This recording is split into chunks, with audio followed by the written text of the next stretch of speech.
Em 14 de outubro de 1906, uma pequena menina veio ao mundo. Recebeu o nome de Joana, mas por toda sua vida seria conhecida como Hannah. Não sabia os desafios que a esperavam, decepções amorosas, ambientes de guerra, a luta pela sua própria vida. Com esse livro, Arendt, Entre o Amor e o Mal, uma biografia de Rein Heberlin, vamos estar adentrando toda a história dessa grande lutadora, que foi uma das maiores intelectuais e influenciadoras do século XX. Olá, seja muito bem-vindo a esse vídeo, a esse canal. Eu me chamo Lucas, TLK Livros e Leituras, e hoje nós vamos estar falando sobre essa linda biografia da Hannah Arendt. O ano de nascimento da Hannah Arendt se dá no ano de 1906, e os pais da Hannah Arendt sempre tiveram como objetivo criar a Hannah Arendt independente e imerso na intelectualidade, então ela sempre teve acesso a livros. A Hannah Arendt já na adolescência tinha uma paixão pelas letras, pela leitura, pela escrita, e também pôde se dedicar a linguagens clássicas como grego, até vindo aprender o grego também. E aí quando ela está lá com seus 18 anos de idade, ela então decide já partir para uma faculdade. Tem uma faculdade muito visada ali que é em Marburgo, lá na Alemanha. Uma pessoa célebre lá que está fazendo um trabalho lá fenomenal, que é o Martin Heidegger, que é um grande filósofo, todos os holofotes da Alemanha, então está voltado ali para Marburgo, que ele faz uma proposta ali filosófica em cima da fenomenologia, do existencialismo. E aí o que acontece? Quando ela entra então lá na faculdade, lá em Marburgo, com 18 anos, então ela começa a ter contato com Martin Heidegger, e os dois, mais que um contato intelectual que os dois vão ter, a Hannah Arendt chama muito a atenção do Martin Heidegger pela sua intelectualidade, e não só por isso, mas também por sua beleza, pela sua desenvoltura como pessoa, e aí os dois começam então a ter uma relação mais amorosa. Só que aí o que acontece? O Martin Heidegger, no caso, ele é casado. A gente vai ter a Hannah Arendt se relacionando de maneira secreta, porque o Martin Heidegger não queria perder a esposa dele, nem perder o seu posto ali de trabalho que ele tinha na universidade. E ainda a gente vai ter a Hannah Arendt ainda de família judia, o preconceito judeu sempre foi forte, e ali eles começam a trocar muitas cartas. Hannah Arendt, então a gente vai ter várias cartas enviando o Martin Heidegger. Todas as cartas do Martin Heidegger foram perdidas, ou o Martin Heidegger mesmo jogou todas fora. Então as coisas acontecem tudo conforme o Martin Heidegger quer. Fica um relacionamento onde a Hannah Arendt só fica esperando. A coisa já não começa a sair muito bem, até que a Hannah Arendt uma hora não aguenta mais e acabando o relacionamento. E aí, quando ela está com seus 23 anos de idade, consegue a sua tese de doutorado. E naquele mesmo ano ela se casa com outra pessoa. Então naquele mesmo ano a gente vai ter a quebra da Bolsa de Valores nos Estados Unidos. Então em seguida, em 1930, a gente vai ter a Alemanha com a inflação altíssima, o desemprego muito alto também, há uma tensão social muito alta, confrontos, tumultos na rua. Então esse é o contexto da Alemanha em 1930. Então já em 1931, a Hannah Arendt ela já sabia que os nazistas iriam pegar o poder, por todo o contexto e o conhecimento que ela tinha. Então Hitler só assume poder e já toma medidas rápidas para mudar toda a estrutura da Alemanha. Então ele vai mudar a estrutura educacional, política, economia,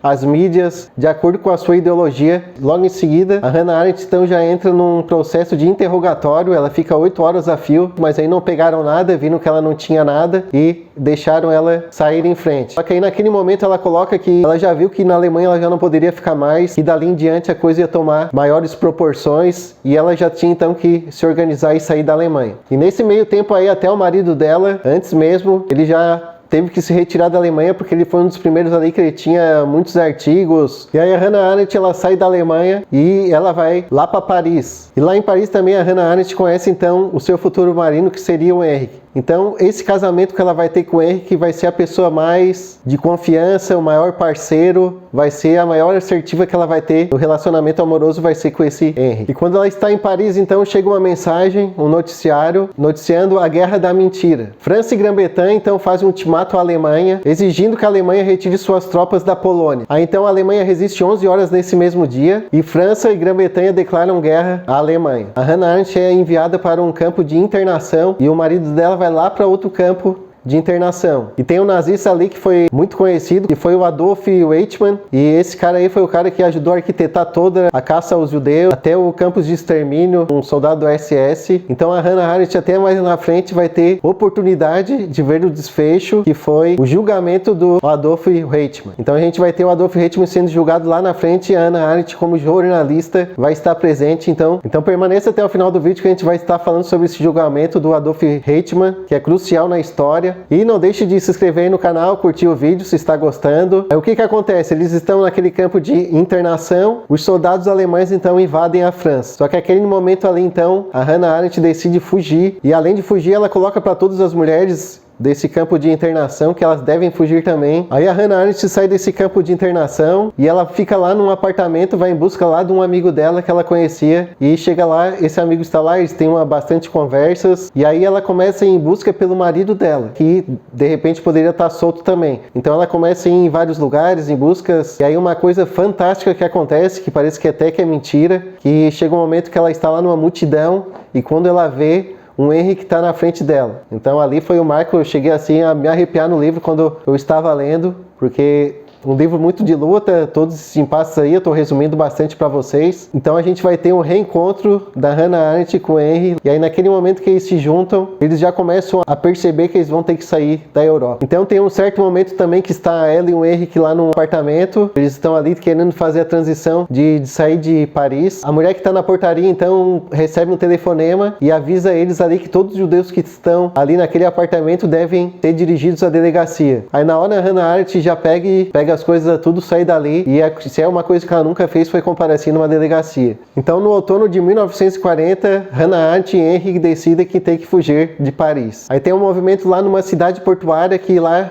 tem vários barcos que estão pegando pessoas ali, que aí eles estão com a documentação tudo em dia, e essas pessoas estão sendo levadas lá para Portugal. Eles vão fazer uma pedalada de 24 horas de bicicleta então, do lugar onde eles estavam, que era Moreton Bay, até essa cidade portuária, lá onde eles iam ficar esperando uma oportunidade para estar saindo de Paris. Aí quando eles chegam lá nessa cidade portuária, eles ficam lá no hotel e ali eles ficam aguardando. E aí quando eles chegam em Portugal, então, rapidamente então eles já vão ser dirigidos para Lisboa. O próprio presidente ali de Portugal não gosta muito da ideia de os judeus ficarem tudo ali, e Portugal ficou meio neutro nessa situação toda. Então ele decide que eles têm que pegar Lisboa, que é como se fosse mais uma porta dos fundos de Portugal, para logo de Lisboa essas pessoas pegarem outras rotas e saírem até de Portugal. Aí então, mesmo em 1941, então o Henry e a Hannah Arendt pisam em solo americano, e ali é dito que eles estão livres, estão amparados por uma democracia, cada um carregando somente a sua mala e com $25 no bolso. E aí eles ganham uma mesada ali do governo americano e eles conseguem ficar em Nova York num apartamento morando até então. Então nós vamos ter toda essa história de movimentações políticas, guerras, e a Hannah Arendt em meio a isso tudo. É uma loucura a gente ler esse livro e analisar assim. Lá nos Estados Unidos ela consegue então se adaptar, ela vai sofrer muito com isso, mas enfim, os Estados Unidos abraçou. Ela vai sempre questionar então que o Holocausto era algo que não era para ter acontecido. Então a Hannah Arendt vai falar sobre tudo isso, vai criticar a falta de responsabilidade das pessoas também, não só de quem praticou o mal, mas as pessoas que ficaram neutras, principalmente os intelectuais e as pessoas mais envolvidas. Então, para quem não conhece o que foi os campos de concentrações ali, os campos de concentração, a gente tem os mais famosos ali, o Birkenau, Auschwitz, chegavam de trem totalmente desnutridos, sem higiene, um por cima do outro. Então, ou seja, era uma máquina de extermínio contra judeus. Eu vou deixar aqui também alguns livros que a Hannah Arendt escreveu na tela. Para quem tem interesse, eu sou uma pessoa que eu gostei muito, nunca li nenhum livro da Hannah Arendt. Se eu tiver a oportunidade de estar lendo um livro dela, com certeza eu vou ler. E tem um livro que eu acho que é mais fascinante que ela escreveu, e depois de um certo tempo que ela já é uma jornalista famosa lá nos Estados Unidos, que ela consegue se reestruturar novamente, aflorar o seu talento e tudo mais, ser reconhecida. Esse Adolf Eichmann, que foi um arquiteto ali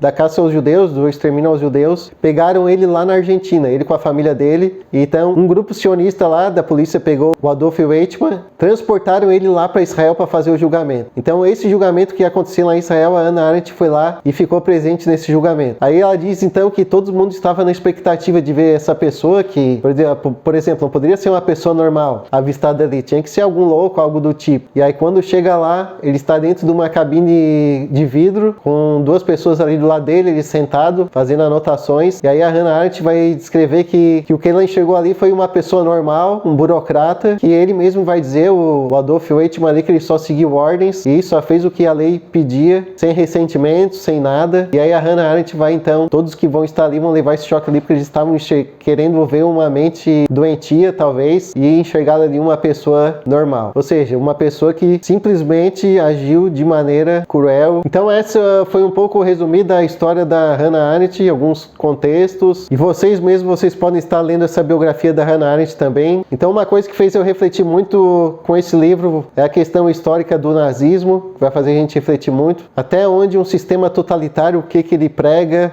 o que ele faz com uma nação, fez eu questionar muito a reflexão do nosso papel como cidadão. A gente tem os nossos direitos, mas a gente tem também as nossas responsabilidades. Então a gente vai ter depois aí 80 milhões de mortos nessa Segunda Guerra Mundial, a gente vai ter mais de 6 milhões de judeus mortos. É uma crueldade absurda que faz a gente refletir isso aí tudo. Então fica a dica para vocês desse livro aqui, Hannah Arendt, Entre o Amor e o Mal, uma biografia de Ray Bradbury. Tem uma frase que eu gostei muito que a autora colocou: se a Hannah Arendt não existisse, a gente teria que inventá-la. Então a gente precisa de mais Hannah Arendt nesse mundo. A dica aí de leitura para vocês.